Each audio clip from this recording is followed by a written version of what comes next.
There's no alarm clock, no wake-up call. After 8 years, it's Mike Tyson's body that signals the beginning of a new day. No one wants to get up at 4 and run when it's pitch dark. It has to be done. And the only reason I do it so early is because I believe that the other guy isn't doing it, and that it gives me a little edge.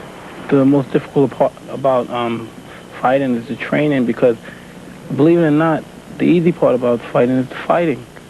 Returning to bed after his morning run, the champ awakens once again to start the day's activities. These are the members of Camp Tyson. 5 weeks prior to a fight, they gather in Atlantic City to initiate the training program. There is no entourage. When a fight scenario takes place, we act as a family. Kevin, Mike, and I, we live together, we go out together, we go to the gym together. Monday through Saturday, Mike Tyson goes to work. During this period, he'll train an estimated 55 hours, spar 200 rounds, and shed approximately 15 pounds. A champion's life is very monotonous. Around a month before the fight, the only thing I think about is just training, constantly training. I enjoy it, but you know, it gets sometimes boring because it's just constantly repetitious, over and over, the same thing, over and over.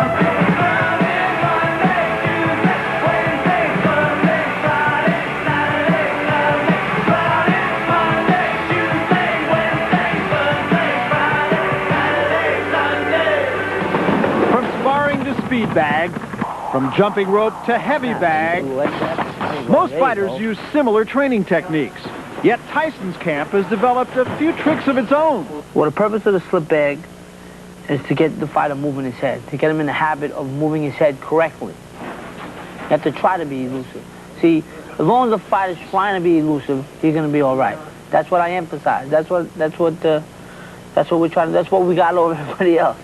After 7 years of slipping and dodging this sand-filled pendulum, Mike Tyson has become one of the most evasive fighters in boxing today. There you go, there you go. That's what I'm talking about. That's a combination you haven't seen. When I'm on the heavy bag with Michael, I'm working on his form. And I tell him, you're not moving enough, because you got to move at least 3 times. Certain punches. You throw a straight punch, you move 3 times. You throw a hook, you move twice. Most impressive is the power and quickness he's developed. This 4-punch combination seems basic. For a heavyweight, 4 punches in under a second is incredible. Watch closely. There you go, there you go. Besides videotaping the punches that are thrown, Mike is instructed what to throw. Each type of punch has been assigned a number. The right hand, left hook, right hand. Now give me 1, 5, 1. We use a number system where I call out the different numbers for the different punches. You know, 9, 10, 11. You know, body, head. When Kevin tells me the numbers of 4, 5, 6, I know exactly what they are. I don't even have to think. I want you to 5-1 now. 7 coming in. What's going to go 5-1 or 5-5-1? Such a system provides a quick and private means of communication. And it's not just training. The press must also be attended to. To break up his formatted training schedule, Tyson often passes time by shopping. Still, this doesn't ease the worry or the constant anticipation of fight night. 80% of the training is all emotional. I try not to think about the fights, but usually I always think about the fight in my mind. While I'm in training, I would dream about the fight. And I always dreamed that I lose, and it was very scary. And I thought, oh my God, what am I going to do now? And it's funny, when you dream you lose, you wake up, and you wake up thinking that you lost. And it's scary. On a good night, the group may rent a video. But on this night, they choose to screen and analyze the day's workout.